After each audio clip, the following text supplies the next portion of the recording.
Please be sure to give us a like and subscribe to our channel. Your Dolphin Maytronics robotic pool cleaner is a reliable workhorse. It has been cleaning your pool effectively for years, but maybe you are starting to notice that it isn't moving quite as good as it once was, and not completing the cleaning job as good as it once did. The issue could very well be worn out guide wheels and pulleys, causing the robot's track to slip and work at less than full power. These parts do in fact need to be replaced every once in a while. Easy Test Pool Supplies sells these guide wheels and pulleys in the following quantities: 4 guide wheels with 2 pulley gears, ideal for replacing both sides of the robot. 2 guide wheels with 1 pulley gear, which is enough to replace just one side of the robot. Single guide wheels with no pulley gears, which may be good for lost parts or to keep a few extras. Maytronics Dolphin replacement guide wheels and pulley gears work with the following robotic pool cleaners. We will also show you how to change out these guide wheels and pulleys quickly and efficiently. The robot that we are working with here has the tracks, gears, and pulleys accessible on the outside. There are some robot models that require you to take the top housing off in order to access the side plate, which adds an extra step to this process. Take the exterior side plate off by unscrewing all 4 screws. You should then be able to find the lip of the side plate and firmly lift it off the side of the robot, exposing the gears, pulleys, and more of the track. The pulley is in the wheel in the center. You can actually attempt to turn it and you may notice that it's sluggish or doesn't want to turn at all. If you compare that against a new pulley, this one will have a crisper sound, almost like a matchbox car. In order to change these gears and pulleys out, you will need to take the track off first.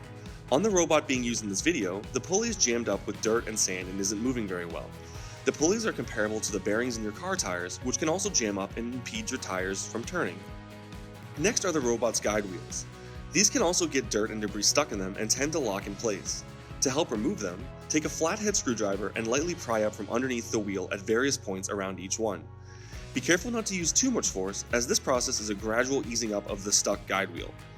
Once the wheels are free, it is a good practice to wipe the housing and everything off using a paper towel before installing the new replacement parts. When you compare the older guide wheels and pulleys to the new ones, you can actually see a discoloration, indicative of lots of use.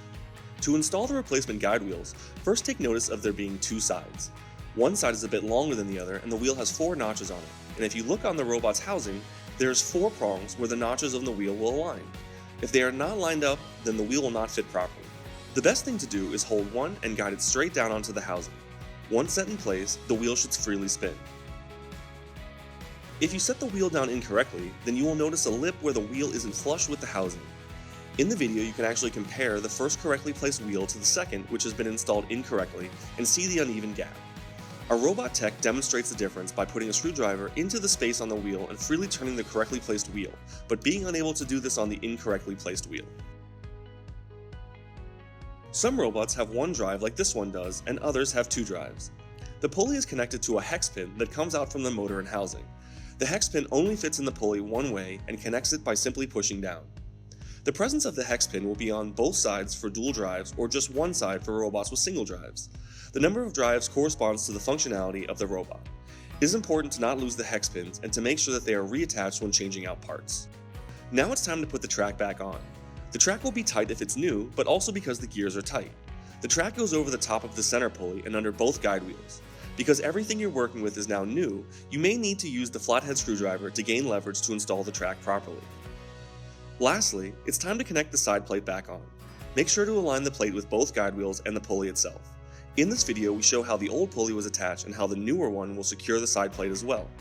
At this point, you'll want to give a few light but firm taps to reconnect the side plate, and if done correctly, it will lock down tightly. The side plate is able to take a good amount of stress, so tapping on it is okay. Don't forget to put all 4 screws back in as well. After everything is back in place and the robot is operating, you should notice a difference in mobility and efficiency.